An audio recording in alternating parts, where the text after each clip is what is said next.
中国经济的寒冬已经冷到连5星级的饭店都得走上街头摆摊，主厨亲自上门跑业务，保险公司呢，分支机构一间一间关，代理人几百万计的消失。这不是单一产业的问题，而是整个经济在一点一滴崩塌。就在这个节骨眼上，美中第3轮贸易谈判刚落幕，川普一句话把中南海的急迫全摊在台面上，不是我想见，是他们来邀请的。经济压力、外交角力，两条线缠在一起，把中国的未来推向不确定的深渊。今天，我们带您看清这场看不见底的经济断层，从保险业大撤退到5星饭店摆摊，再到中美谈判背后的算计，真相远比表面更残酷。您好，这里是大时局，百闻纵横，我是米兰。中国保险业倒闭潮延烧，近年来，中国保险业正在经历一场前所未有的瘦身风暴。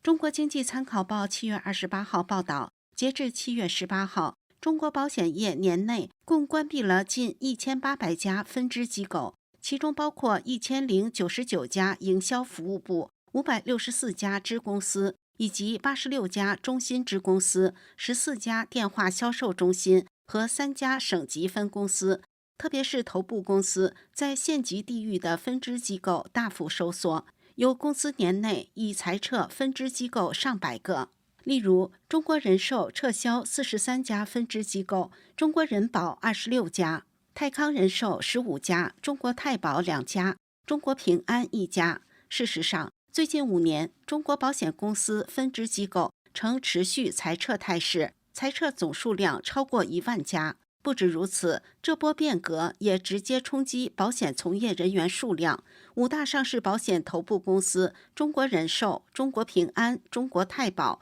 新华保险和中国太平的代理人数量，截至2024年底，总和仅剩约138万人，比年初减少了3.7%。北京大学博士生导师、金融学副教授居兰表示，如果只算活跃的人力，可能连100万都不到。这意味着保险行业4年减少了800多万保险代理人。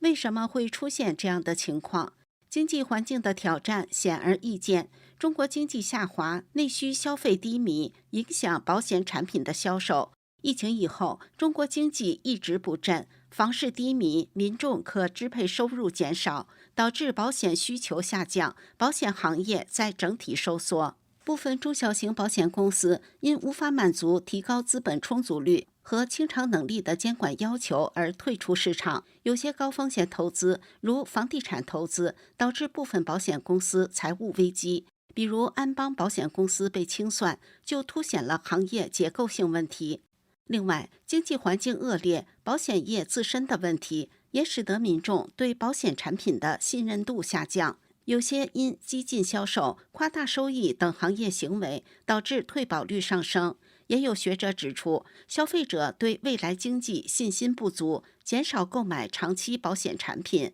对这一波关停潮，业内人士则认为，主要由于营运成本高、业绩有限，一些地区的保险分支机构长期处于亏损状态，投入产出比严重倒挂，是保险公司瘦身的首要原因。有用户在社交平台上提到，泰康人寿等公司因财务压力，甚至拖欠员工数月工资，显示部分保险公司资金链紧张。而中国保险业分支机构大量关闭和代理人失业，可能会引发社会不满，特别在经济下行压力下，可能加剧维权事件的发生。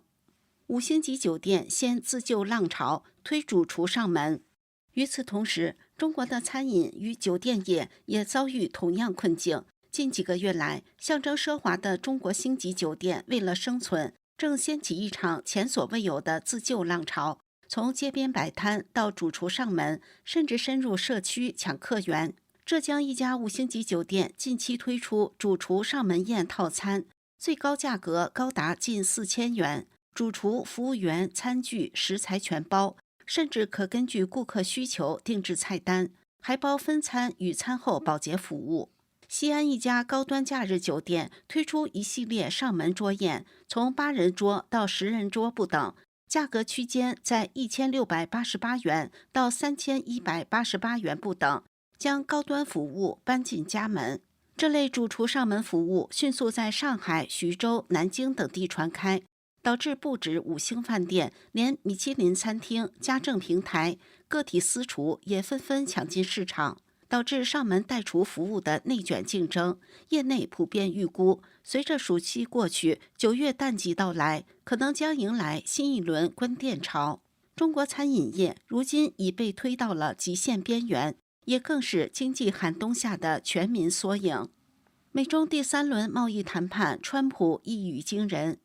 值得注意的是，在这些产业哀嚎的同时，国际关系也在变化。美中关系近日2大动态引发关注。中共副总理何立峰带领的中方谈判代表团与美国财长贝森特带领的美方代表团7月29号在瑞典首都斯德哥尔摩结束了为期2天的美中第3轮贸易谈判。中共首席贸易谈判代表李成钢没有宣布谈判取得突破，但表示双方同意延长5月中旬达成的90天关税休战期。美中原定的关税休战截止日期是8月12号。李成钢没有具体说明这个延期何时生效，以及生效多长时间。官员们提出了再延长90天的想法，供川普总统考虑。对此次谈判，李成钢表示，这次会谈坦诚深入，双方将继续保持密切沟通。至此，美国对中国输美产品的关税税率仍为30%，中国将持续对美国产品征收10%的关税。美国商务部长卢特尼克29号在 CNBC 同档节目中表示，川普将在8月1号完成对世界其他国家的关税税率，并开始生效，但与中国的交易谈判将会持续更长时间。美中团队已于5月和6月在日内瓦和伦敦举行了2轮谈判，重点关注降低关税。中方同意恢复稀土供应，美方同意恢复英伟达 H20 芯片等商品的供应。外界早前预测，美中斯德哥尔摩的这次会谈内容将寻求再次延长90天的关税停火，涉及与芬太尼贩运相关的出口管制和美国关税，以及中共向俄罗斯和伊朗购买受制裁石油等议题。美国财长贝森特曾对媒体表示，这轮谈判可能会涉及中方向其他国家输入过剩产能问题。但值得关注的是，目前双方并没有就此次谈判结果发布声明。总体看，严峻的经济压力将迫使中方有所让步，但中共的意识形态和美国的强硬立场可能限制谈判进展。市场短期乐观，但长期效果取决于具体协议内容。就在美中进行第3轮贸易谈判的同时，美国总统川普29号在社群平台发文强调，他并未主动寻求与中国领导人习近平会面，并亲自曝光对方已经发出邀请了，显露出外交动作背后的精密布局，引发外界对川习会可能性的高度关注。川普在真相社交平台发文说，假新闻报道说我寻求与中国国家主席习近平举行峰会，这不准确，我什么也没寻求，我可能会去中国，但前提是习近平主席的邀请，而且邀请已经延期了，否则我没兴趣。川普此番操作模式被认为是典型的极限施压与话语主导策略，即以在川习会前先声夺人。有消息人士透露，川普与习近平双方的幕僚近期已低调展开协商，正考虑今年底举行2人自川普重返白宫后的首次正式峰会。若形成，此次会晤将成为川普第2任期内的重要外交指标，也可能对正陷入瓶颈的美中经贸与安全对话产生助推力。目前川习会的初步规划包含2大方案，一个是川普在出席韩国亚太经济合作会议期间顺势访问中国，另一个是选择在多边场合举行闭门对话。川普一向擅长在峰会场合创造戏剧性场面，借此争取媒体聚焦与外交话语权。有学者指出，川普此番公开发文，其实已将外交球权抛回北京手中，借此施压习近平在两国关系尚未修复前先行表态。他再度展现出难以预测却极具算计的谈判节奏，在外交舞台上运筹帷幄。这里是大时局要闻透视，感谢您的陪伴与思考，请订阅、分享并打开小铃铛，一起在动荡中坚守真相，在黑暗中点燃希望。